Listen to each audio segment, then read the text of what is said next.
And welcome to the webinar on criminal record expungement here at Maryland Volunteer Lawyer Service. My name is Chris Sweeney. I am one of the staff attorneys here at MVLS. I manage the Workforce Development Project, and I deal a lot with our expungement work in the office. So today we're going to be giving a refresher about the basics of the substantive expungement law. I'm going to be going over some recent changes both to the substantive law and especially to the procedure that is going to be required for filing expungements.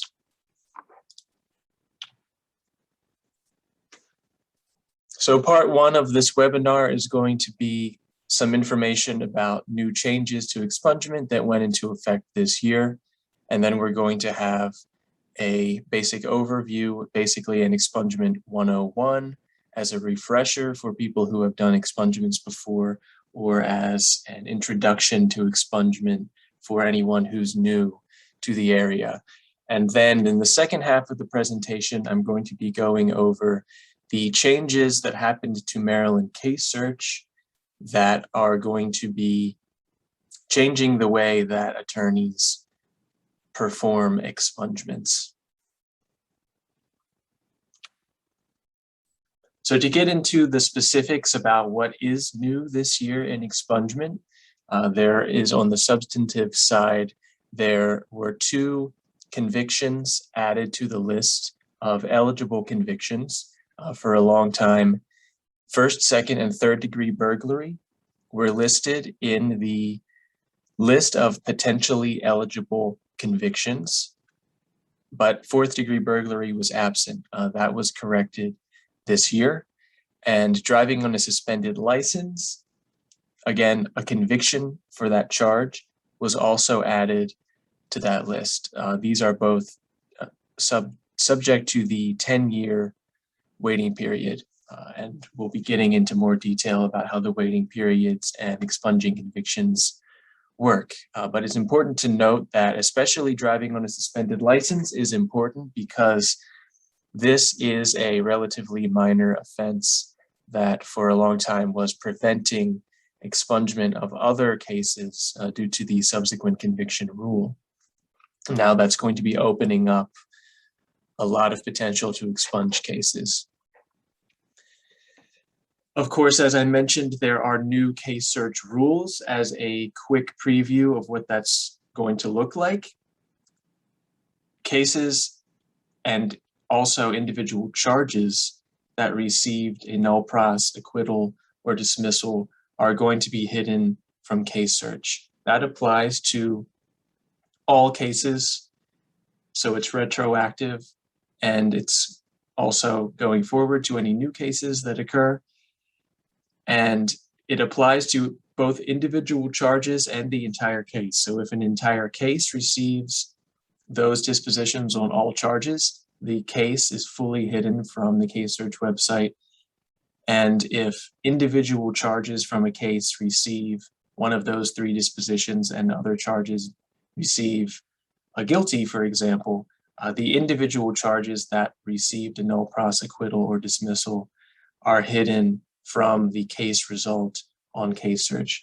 And finally, the other major update is automatic expungement.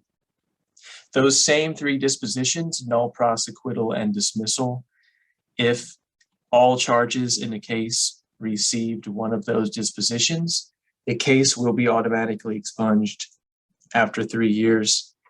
But that is only going to apply to cases that occur on or after October 1st, 2021, when the law goes into effect. And we will be getting into more detail about all of those things as we move forward in the presentation. So getting into the overview of expungement law. The way that I like to think about the reason for expungement and what expungement is that when a person is arrested or charged with a crime, there is essentially a paper trail that gets created at every step along the way. The police are going to have their arrest records and reports The prosecutor is going to have their own internal documents. There is going to be a case file for the court case. There will be records elsewhere in other sorts of databases, such as the Criminal Justice Information System. And all of these documents make up the record of a case. And of course, even if a person is not found guilty of any charge until that automatic expungement law goes into effect, and for any cases that have already happened before October 1st of this year, the case will not go away unless an expungement is filed. So a person does have to proactively file a request to expunge, or else these records are going to continue to exist, and they can show up on background reports, fingerprint checks, etc. So all sorts of things that are routine as part of applying for a job, applying for housing, and they can come up in other areas of life and certainly interfere with a person's chances for success or moving forward with their life. So what expungement does, the ultimate goal of expungement is to remove or permanently hide or destroy all records along that paper trail. So when an expungement is granted, the courts order those record-keeping agencies that I mentioned and any other agency that has record of the case to expunge or permanently remove that record, so it won't be found. So what kind of cases are eligible for expungement? I like to break down first into two categories, non-convictions and convictions. You can see the statute under those two categories in the criminal procedure article. 10-105 generally deals with non-convictions, and 10-110 generally deals with convictions. So on the non-conviction side, the top three dispositions listed, a null pros, meaning declined to prosecute, essentially the charges were dropped, a dismissal, or an acquittal or not guilty. These are the best outcomes for a person charged with a crime, of course, and they are the best outcomes for purposes of getting your case expunged. These three dispositions, if every charge in the case results in one of those three dispositions, the case can be expunged immediately. The person could file even that day after receiving the disposition. The only requirement would be that they waive liability for any other party involved in the case, such as the state or the police department, which I will explain later in the presentation. And then below that, they are separated. The STET, probation before judgment, and juvenile transfer are separated below those top three dispositions, because though they are still in the non-conviction category, they are subject to a slightly different requirements. Essentially, a STET and probation before judgment are a 3-year waiting periods, and the probation before judgment has the additional requirement of the person must be free from convictions for other offenses within the 3-year waiting period. And then a probation before judgment on a DUI is the only exception to the rule where basically any non-conviction case can be expunged. So a DUI where a person receives a probation before judgment, which is pretty common in that type of case, is a carve-out, and that particular case cannot be expunged. Juvenile transfer is on the non-conviction side just because it follows the simple rule that it can be expunged immediately, but what a expungement filing does is to only expunge the adult version of the case. And then the second category where things get a little bit more complicated are convictions. And then there are specific types of charges that are on an enumerated list in Criminal Procedure 10-110 that are eligible for expungement based on a certain number of prerequisites. And then there are also just more broad categories of charges such as nuisance crimes, transit offenses, where if a person is convicted, they are eligible for expungement, subject to certain waiting periods and other rules, which we'll be getting into shortly. And before moving forward, I would like to emphasize the unit rule, which you'll see there in bold. The unit rule for expungement in Maryland is that in order to expunge a case, all charges in the case must be eligible for expungement. So having a null pros on 3 of your 4 charges and then having the 4th charge be a conviction for something that's not eligible means that the case will violate the unit rule and it will not be eligible for expungement despite having some eligible dispositions. So getting into a little bit more detail about the first category, the expungement of non-convictions. Again, the simplest possibility are the null pros, acquittal, and dismissal. Again, these are cases where if the outcome is on all charges, one of these dispositions, the case can be expunged immediately. And then going over to the subcategory of slightly more complicated non-convictions. A STET is essentially an indefinite postponement of prosecution that is often granted to a defendant. The prosecutor has the option to bring the charges again within 1 year for any reason at all or no reason, and within the 2nd and 3rd year can bring the charges again with permission from the court upon request by the prosecutor. So that outcome on a criminal charge requires a 3-year waiting period to expunge. There is no additional requirements such as free from convictions or anything else. Probation before judgment. In order to expunge a case where there's a probation before judgment, assuming that all other dispositions in the case are also eligible, the person has to wait 3 years or until the end of the probationary period, whichever is longer. That can sometimes cause a little bit of confusion, and even sometimes courts might misinterpret that rule. But for the most part, the probationary period is going to be less than 3 years.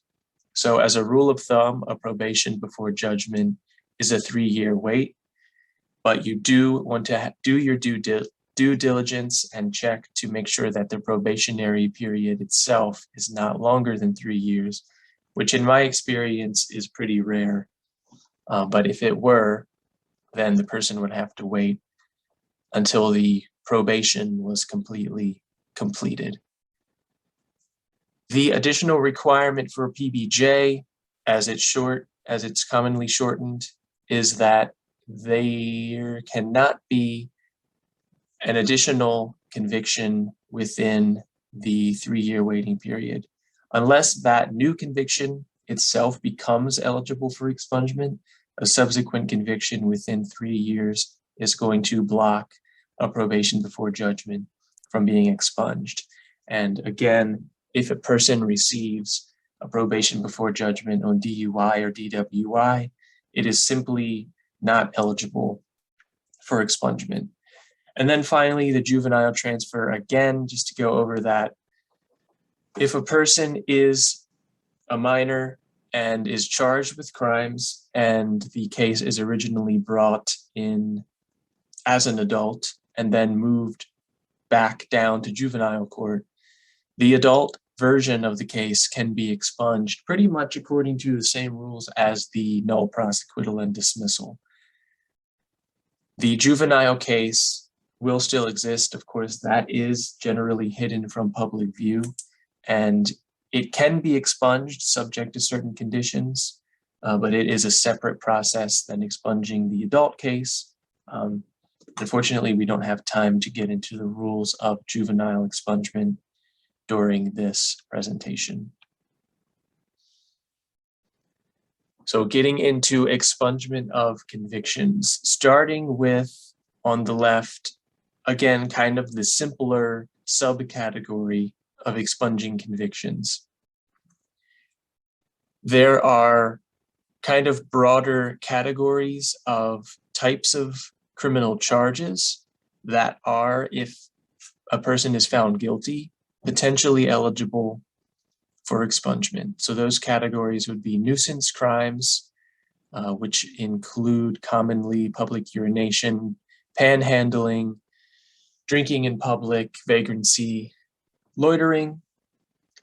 Those convictions can be expunged after 3 years from the disposition date. So there is no subsequent conviction rule there. It is simply a 3-year waiting period.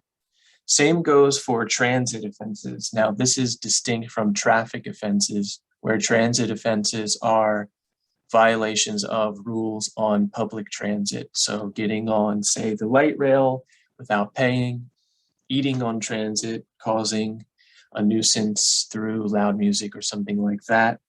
Those are also subject to a 3-year waiting period if the person is found guilty of that offense and there is no subsequent conviction rule. And then a conviction for an act that is no longer a crime. This is most commonly seen in possession of marijuana because it was decriminalized to the extent that possession of less than 10 grams of marijuana is a civil offense. So a conviction for possessing less than 10 grams of marijuana can be expunged immediately. So there's no waiting period on an act no longer a crime.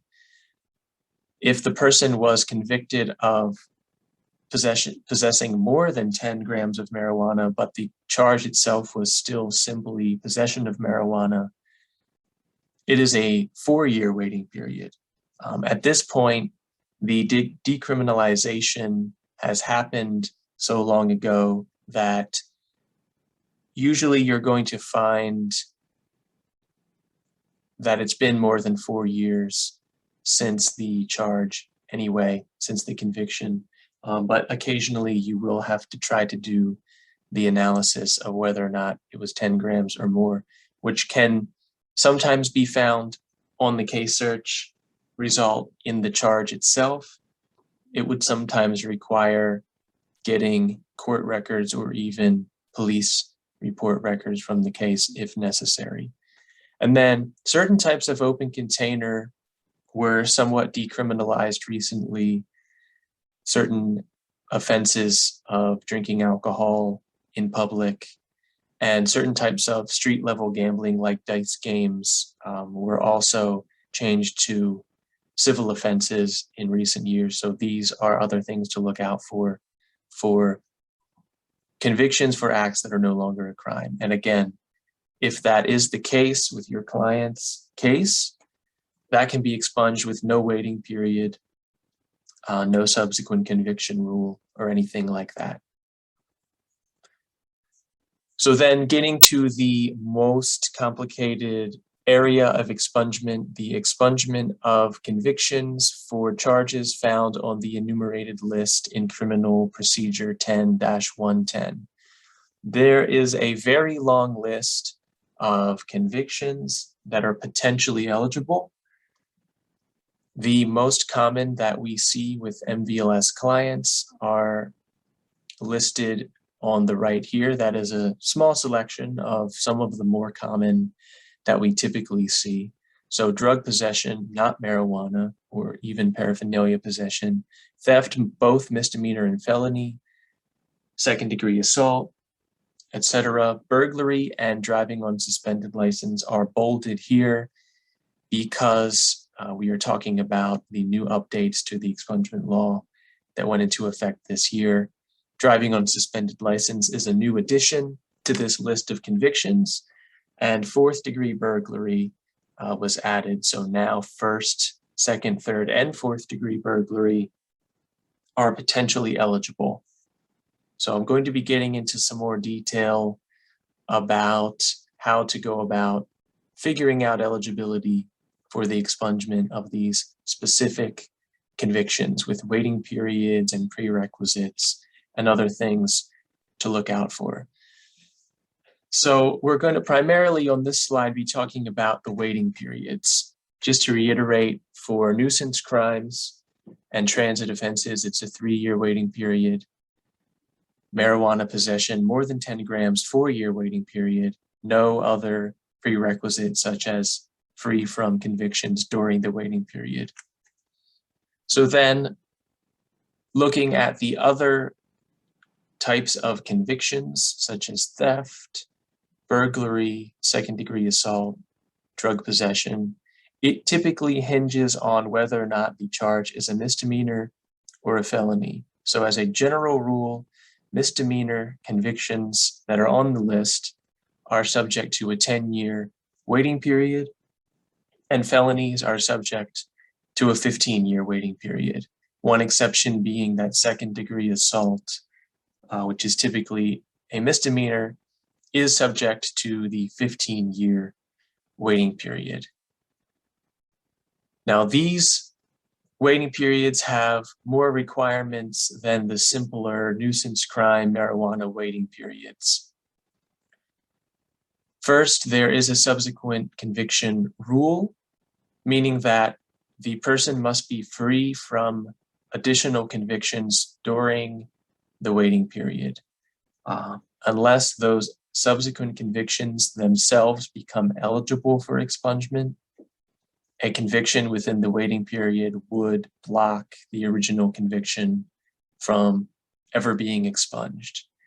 And it's important to note that calculating the waiting period, it begins when the sentence ends, and the sentence includes any probation, parole, or supervision. So jail time, probation time, all gets added up. And when the final date of the serving of any sentence comes to an end, that is when the 10 or 15-year waiting period begins. So you can see how quickly it can stack up and a new conviction can get in the way of expunging an old conviction, even something that happened 10 to 15 years ago. So again, a new conviction essentially restarts the clock. So if a person is convicted and serves a few years and then 6, 7 years later is convicted again, the analysis would turn on, is the newest conviction eligible for expungement?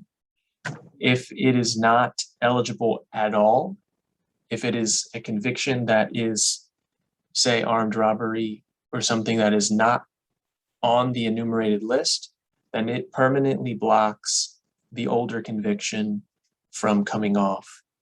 If the new conviction is potentially eligible after a waiting period, then the person has to wait until the waiting period for the newest conviction is up before the older conviction can be expunged. So there's an example at the bottom. Say in 2010, a person was found guilty of drug possession with intent to distribute. This is a felony that is subject to a 15-year waiting period to expunge. Let's say the person only served 1 year in prison and then was released. If in 2018 they were convicted of a new crime, say misdemeanor theft, and were sentenced to serve 1 year on probation. Now, ordinarily, the analysis for the CDS case would go 2011 plus 15 years to get to 2026. But the subsequent conviction is occurring within that waiting period. So 2018, and then the analysis becomes the sentence ended 1 year later, 2019, And then there's a 10-year waiting period on expunging misdemeanor theft convictions. And the misdemeanor theft is blocking the CDS possession from 2010 from being expunged. So both cases become eligible for expungement in 2029.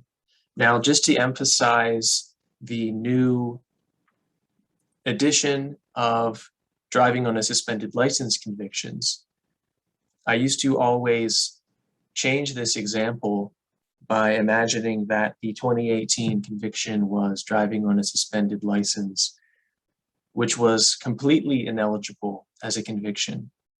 So until this year, that would have permanently blocked the 2010 conviction from coming off. So you can see how that is going to open up a number of convictions that were previously ineligible for expungement. And driving on a suspended license is, in the minds of many people, significantly less serious of an offense than a lot of the convictions, such as even burglary or drug possession with intent to distribute, that are eligible and have been eligible for several years. So it is a major step in expanding access to expungement. So those last few slides were essentially the Expungement 101 and in terms of what is and is not eligible for expungement, the basics. Now this slide is kind of all of the additional information that will come up as you go through a client's record, and is also just all sorts of other caveats that you need to have in mind when doing an expungement analysis. So the biggest one is that in order to file for expungement, petitioner cannot be a defendant in a pending criminal case. That means that the person cannot have criminal charges that are unresolved pending against them. There is a little bit of gray area in the way that certain courts or state's attorneys interpret this. Sometimes the first year of a stet has been argued to count as a pending case since the prosecution has the option to bring the charges back up. This is not something that typically occurs, but it is something to be aware of. You can typically get around this by arguing that a stet is a disposition and therefore closes the case. But even more common is the potential for a state's attorney to object to, or even a judge to object to a case, to an expungement filing based on a petitioner having another case listed as active in the court system.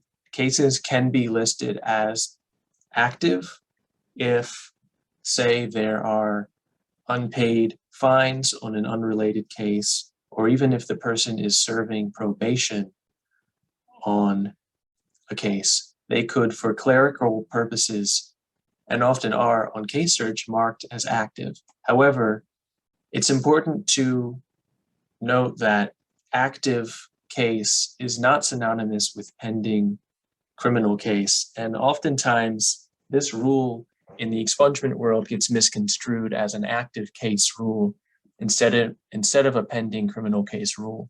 There is, in fact, case law. One of the rare examples of case law in the expungement world does state that probation and even a violation of probation hearing that is scheduled is not a pending criminal case because there was a sentence given, there was a disposition given on the case, and a person who is serving a probationary sentence can still file for expungement.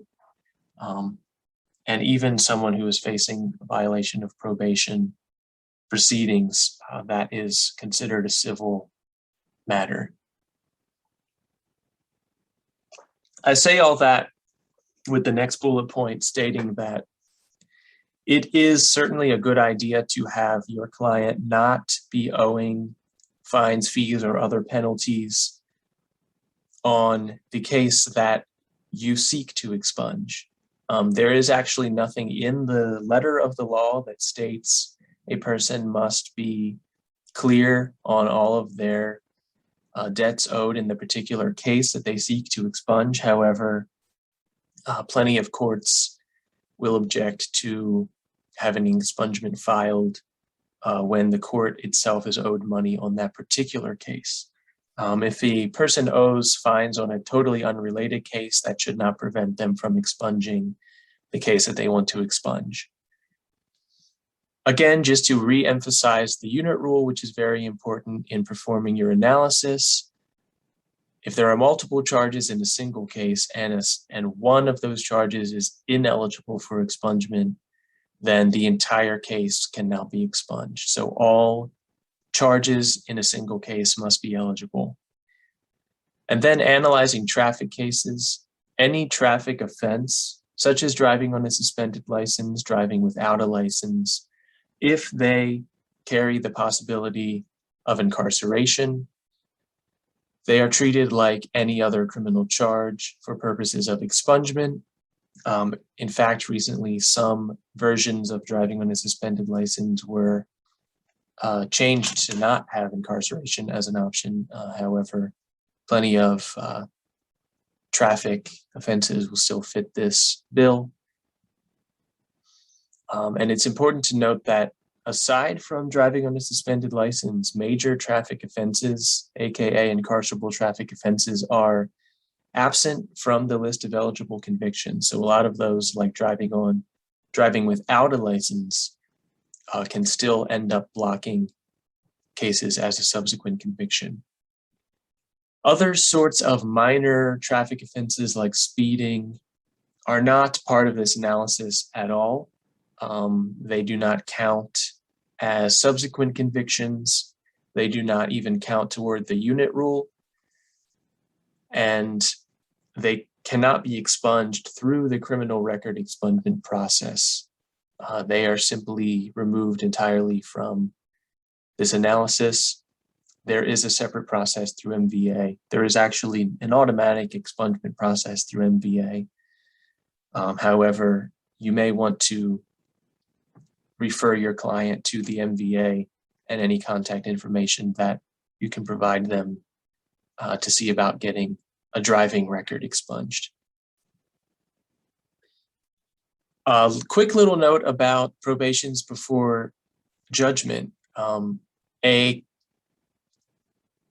say in quotes, a guilty on a violation of probation, in fact, does not count as a conviction for purposes of applying the subsequent conviction rule. So if someone was given probation for, say, theft, and they violated the probation, they were found to have, in fact, violated the probation at a VOP hearing.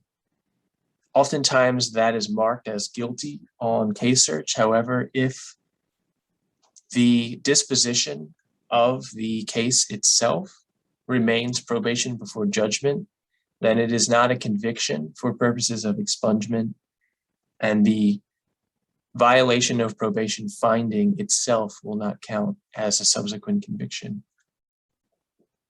And again, it's important to remember DUI is one exception to the rule where a PBJ for that charge simply cannot be expunged.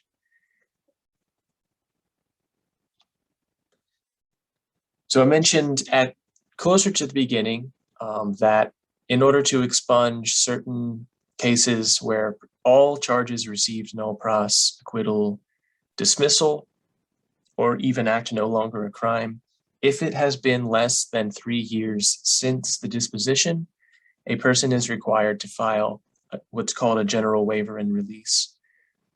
This essentially states that the person filing expungement gives up any right to bring any tort claims against any party to the proceeding, usually the police department or the prosecutor's office or the state of Maryland, the court, etc., due to any sort of, say, violation of constitutional rights, due process, or even physical injury, or really anything conceivable, the person has to agree that they will not bring those claims. And this is really just because once the case is expunged, it is oftentimes essentially erased or even destroyed. So if the person were to bring that lawsuit, records of the event would be lacking.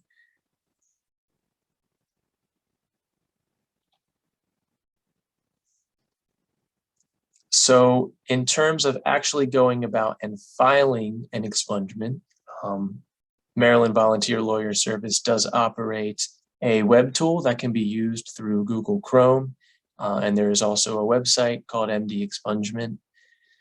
This web tool essentially is a way to automatically generate expungement petitions. It can help to guide a person through what is and is not expungible. However, it is not a substitute for the legal analysis required by an attorney, but it will basically, you can go on case search and you can be looking at an individual case.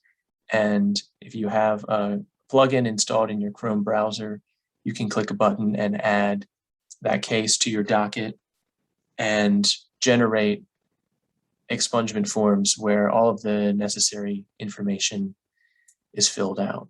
And that can be easily found by looking at the Chrome web store and just searching MD Expungement. And we have tutorials on our website about how to use that program.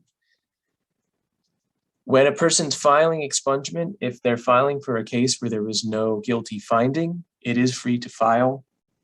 It is $30 to file for a guilty case. However, if the person's represented by Maryland Volunteer Lawyer Service, we have the automatic waiver of that filing fee as a nonprofit pro bono agency.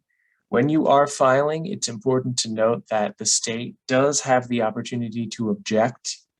The state would typically object if there is something that makes the case ineligible. Maybe the attorney missed a subsequent conviction that was harder to find because it was under the wrong name on case search, or maybe there was an active case missed, or some other reason why it's not eligible.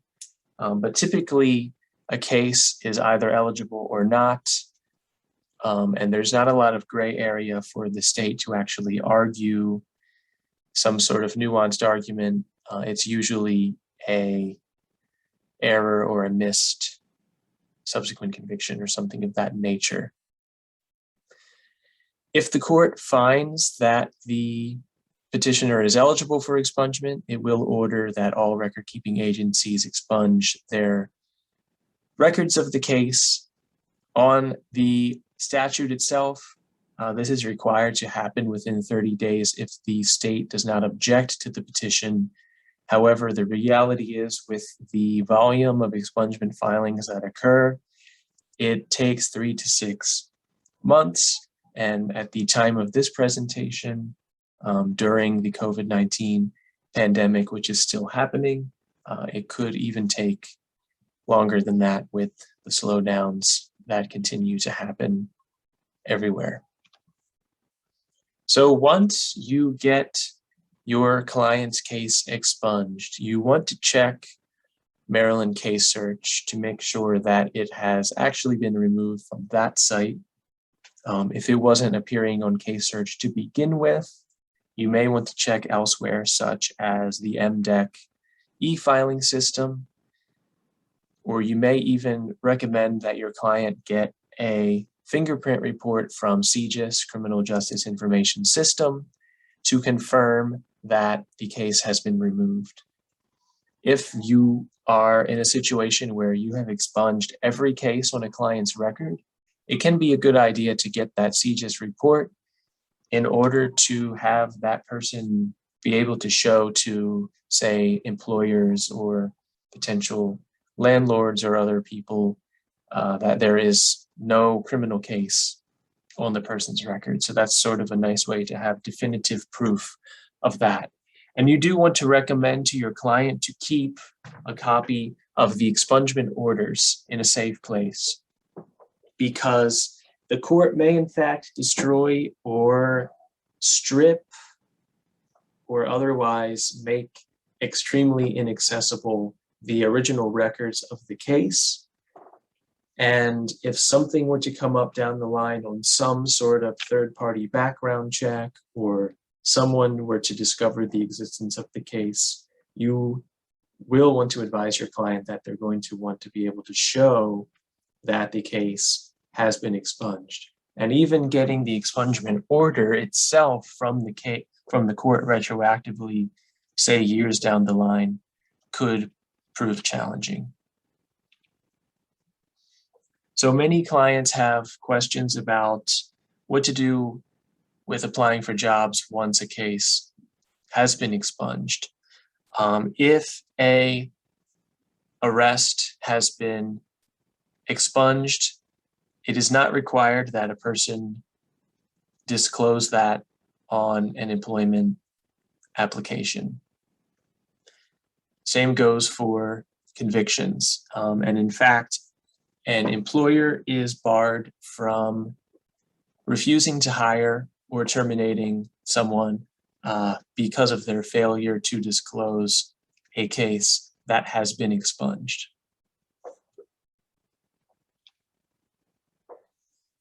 Here are a couple minor but very important things to keep in mind when you are advising and representing a client for expungement. I say minor only because it's not something that comes up super frequently, but it is important to be aware of.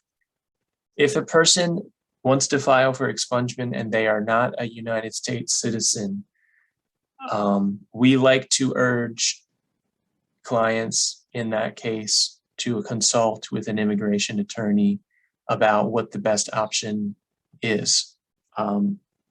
A person who's not a US citizen would still have all of the same rights to file for expungement, and ultimately they probably should get their record expunged. However, the reason that it can be tricky is because it can create a discrepancy between state and federal records. If the federal database of criminal records has a record of a Maryland criminal case in its files, and that record disappears from the Maryland level, and then that person later goes on to apply for citizenship and has to go through a lengthy process, it can just slow that process down and create unnecessary roadblocks.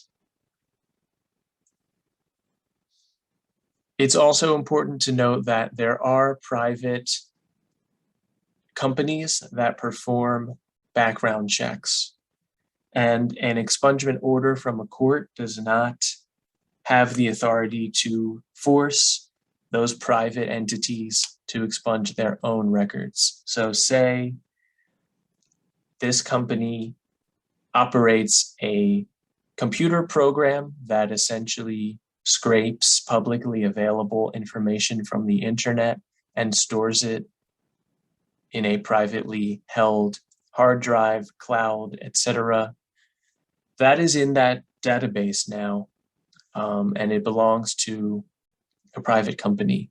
And a paid background check through this company could return a case that has since been expunged, since it ended up in that database. This is pretty rare, and the databases do get updated. If you were to run into this situation, you can choose to, on behalf of your client, reach out to the company and provide proof that the case has been expunged and see if they'd be willing to comply with removing it. And then again, sort of reiterating the citizenship issue, but a federal background check can still contain cases that may have been expunged at the state level. And the Maryland courts are not able to order a federal agency to expunge their records of a Maryland case. So that wraps up the substantive expungement law. Now we're moving into the new expungement procedure that is a result of the changes to Maryland judiciary case search. Expungement has typically been a relatively simple and straightforward process and an easy way for pro bono volunteers to get involved in representing MVLS clients. Things are going to look a little bit different going forward, but we've developed some new steps on how to best discover criminal records and still represent clients for expungement. So as of summer of this year, 2021, new legislation requires that Maryland Judiciary Case Search hide any reference to a criminal charge that resulted in a null pros, acquittal, or dismissal. So this is a criminal charge, not just a case. So you have to kind of switch a little framework in your brain to thinking about this isn't just individual cases like when you're doing an expungement analysis. This is hiding individual charges. So if 5 charges in a case, 4 of them received a conviction, 1 of them received a null pros, what's going to appear on case search is just the 4 convictions and the null pros will disappear. If all charges in the case received one of those 3 dispositions, the entire case will not appear on case search at all. Searching for the case number will return no results. Searching for the defendant's name, you will not be able to find that case on Maryland case search. It is important to note that this does not expunge the cases. It merely removes them from the Maryland case search website. These cases are still completely, in a legal sense, they are 100% still a matter of public record. Anyone can search for the case by going to the records room of a courthouse and requesting information about the case, viewing the case file itself, looking on other sources such as fingerprint checks, the MDEC e-filing system, etc.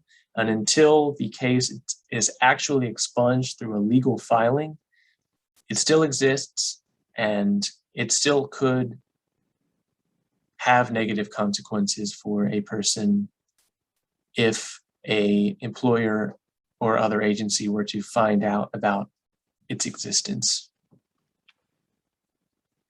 So this is a little example of what a criminal case might have looked like before and after this law went into effect. Imagine you're looking at a case search result before this law went into effect, and the person was charged with 3 crimes. They were convicted of 1, trespassing, and the other 2 were dropped. You would have been able to see that there were 2 charges that were dropped.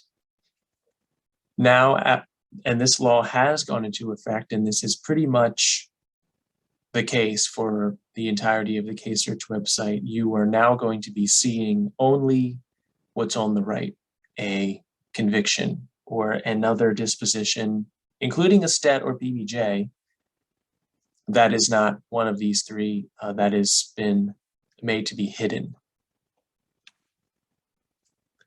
So what are we going to do when we have to expunge cases for a client? The first step is going to be exactly what you would normally do. If you've done expungements before, you know that you're going to Maryland case search and you're searching the client's name. This is still where you want to start. You are still going to be able to find all other cases that this law doesn't apply to. So stats, PBJs, convictions. You can still perform the exact same analysis, and you can still use the MD Expungement web tool to create expungement petitions. So nothing has changed about the substantive law as far as expunging these cases or any other case. You want to start there, and that is kind of your step 1 in finding all of the cases that you can find that are eligible for expungement. So if you find a stat that's more than 3 years old, go ahead and add that to your list for your client. But you're probably not going to want to stop there. MVLS is going to be using Westlaw to generate a people search results list for your client. So if your firm does not use Westlaw, don't worry. This is going to become part of the procedure for accepting a case as a volunteer. So a volunteer will accept an expungement case from MVLS, and as part of your case file, you're going to receive a people search results. This is a kind of background check or public records database that Westlaw and Lexis operate, that is available for attorneys who subscribe, and it's available for attorneys for use only on legitimate legal work representing clients. But we are going to be able to pool these results for you because you are representing the client for purposes of expungement. So on the right, you can see an example. That is a partial snippet of what the overall case result page is going to look like. But you can see it looks relatively similar to a case result from Maryland Judiciary Case Search. You're going to see the charge, you're going to see the disposition, you're going to see the relevant dates, where it happened, etc. You will see the case number. It is blocked out right now for the purposes of this presentation. But that is going to be a great place to start in figuring out what else might be on your client's record. So that is, in many cases, going to show cases where all of the charges received a null pros dismissal and would not appear on case search. They may very well still appear on the people search results. It's important to note that this people search results list is going to be imperfect. It may, in fact, even contain cases that have already been expunged. So you want to be careful about that. You may want to even start by simply asking your client if they've ever filed for expungement before. But I'll get more into what to do about that issue shortly. So after you've reviewed the people search results and identified any cases that you think are eligible for expungement based on the information there, you can also use MDEC Smart Search. So you're probably familiar with MDEC as the newish e-filing system that Maryland courts use. And at the time of this presentation, it's available in all Maryland counties besides Baltimore City, Prince George's, and Montgomery counties. So you may want to search their database for cases to see if your client has any criminal cases in the counties that use MDEC. So there is a separate version of case search that is part of the MDEC system. They call theirs Smart Search. It's not really found at the typical link that you might go to actually e-file a legal filing, the Odyssey system. But we have a link to that on our expungement resources page on mvlslaw.org. That is a case search system that is a bit less functional than the case search that you're used to, but it will identify any criminal cases under your client's name. You can sort by date of birth. It's a little bit harder to narrow down the results to just criminal or other sorts of areas that might help you narrow things down, but you can click into a criminal case just like on case search. You can see all of the dates, the outcomes of the charges, and anything else you would need to do your legal analysis. So getting back to figuring out if a case on the Westlaw report has already been expunged. You are going to want to cross-reference the Westlaw report with anything you might find on the MDEC Smart Search. Of course, if it still appears on Smart Search, that means it's not been expunged. And if it is eligible for expungement, you're going to want to go ahead and add that to your list of cases that you're going to be filing for your client. If you happen to have a fingerprint report for your client, which I will speak on in just a moment, you can also use that to cross-reference the Westlaw report.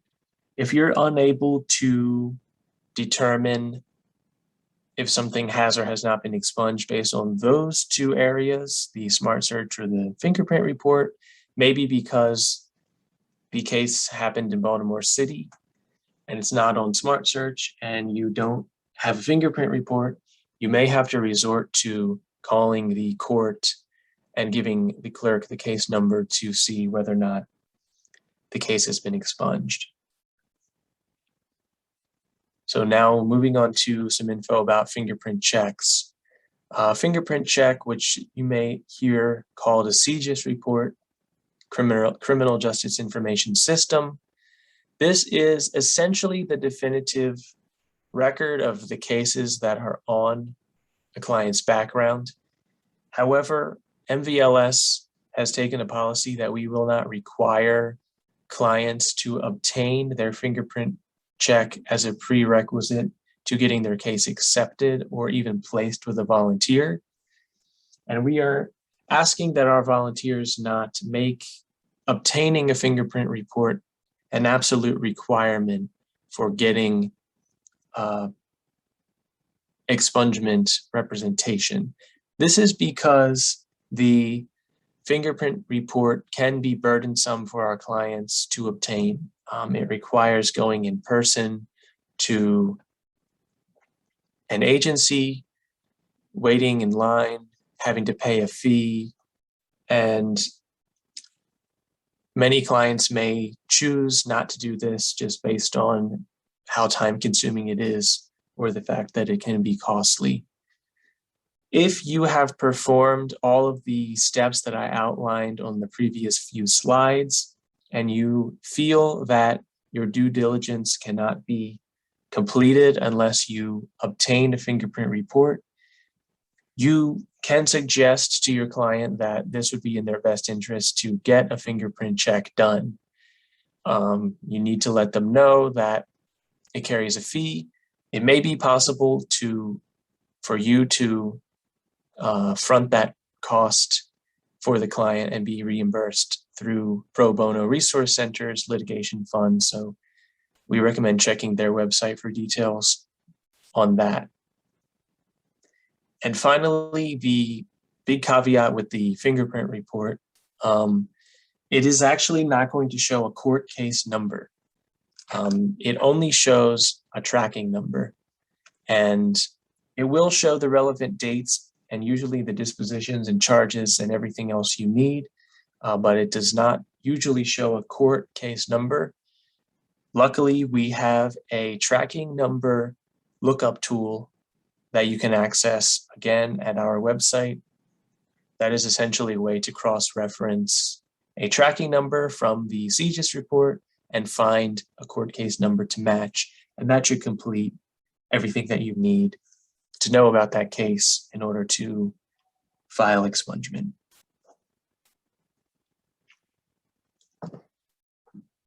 And finally, once you have gone through this entire analysis and found all of the cases that you believe are eligible to be expunged, you now have your full list of eligible cases and you can create your petitions. Again, if a case is on Maryland Case Search, still, you can go ahead and use the MD Expungement web tool to make it a lot easier to generate the petition. If it is something that you found on MDEC that was hidden from Case Search, you may not be able to use MD Expungement to generate your petition anymore. You can still go to mdexpungement.com and try entering the case number, and you may be able to generate a petition that way. But you may have to end up filling out the forms manually. This is relatively simple and can be done by simply filling in the blanks on the disposition dates, etc., the charges and everything else that the form asks for. We do have links to all of the forms, the court forms that you'd need to file on our website. We have an expungement resources page that pretty much has every resource and material that I've mentioned throughout the course of this presentation that you need. We'll have links to all of that available. So as a final word on this new process, like I said, it is going to be slightly more involved to file expungement than it once was.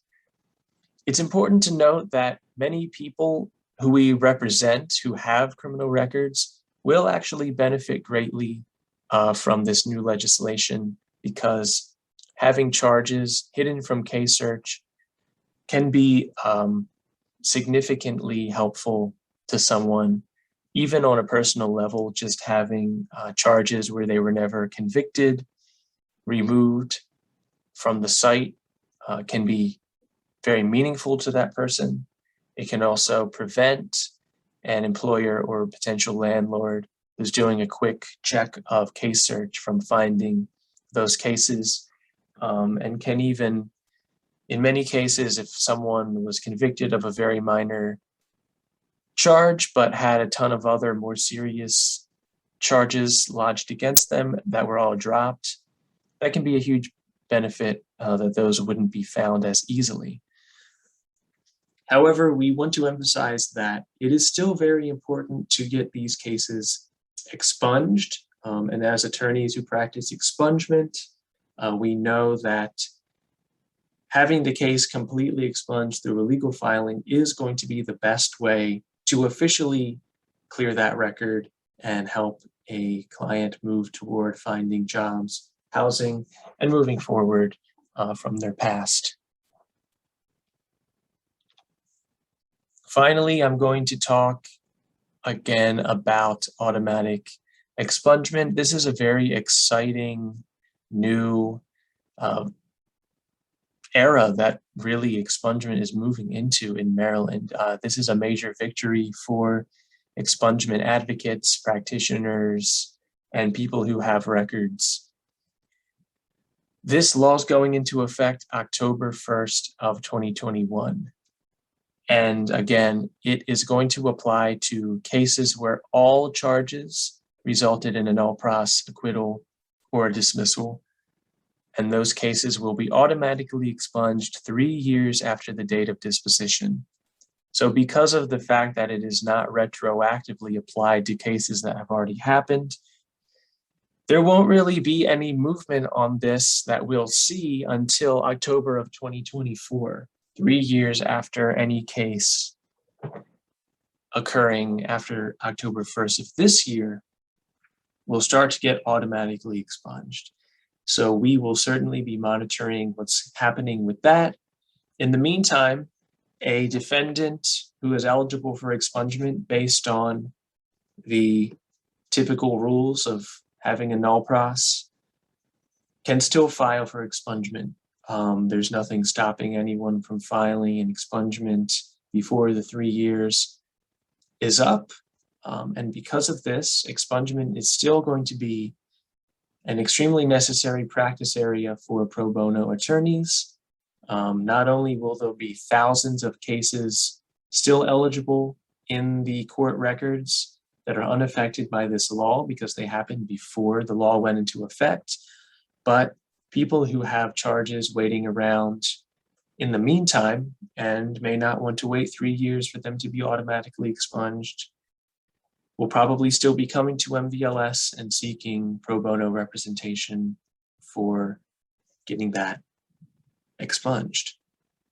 With that, I thank everyone for their attention. I'm happy to take any questions in the chat or the question and answer tool through Zoom, if there are any. Other than that, please check out mvlslaw.org.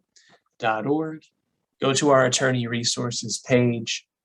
There is an expungement page that is going to have all of the court forms, links to more specific trainings that are not as comprehensive as this. They'll be easy to digest. They're going to be flow charts and all sorts of videos and other resources to remind yourself of everything that we went over in today's presentation. And if you've gotten excited about expungement because of this presentation, go ahead over to our pro bono portal and check out a client who's waiting to have their cases expunged. And if you're not yet a volunteer, you can sign up to become one at the site as well. There is a question about a tracking number lookup tool. Just to go into some detail about what that is. Again, on our website, under the Expungement Attorney Resources page, there's a link to a tracking number lookup tool.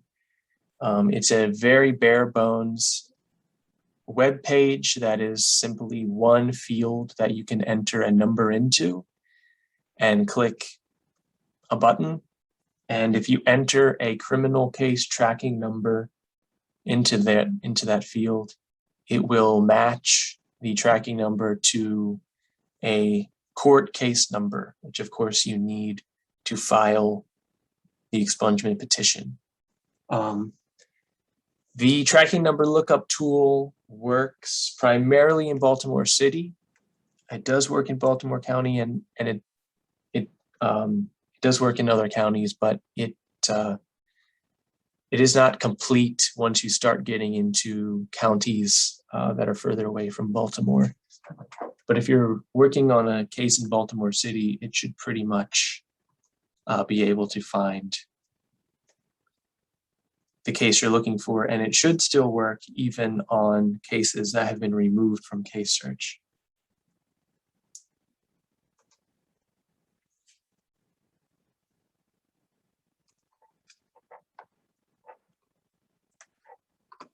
With that, I again thank everyone for their attention, and I hope that you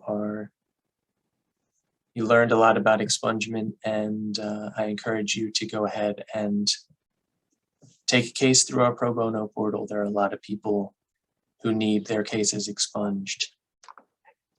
So thank you for watching.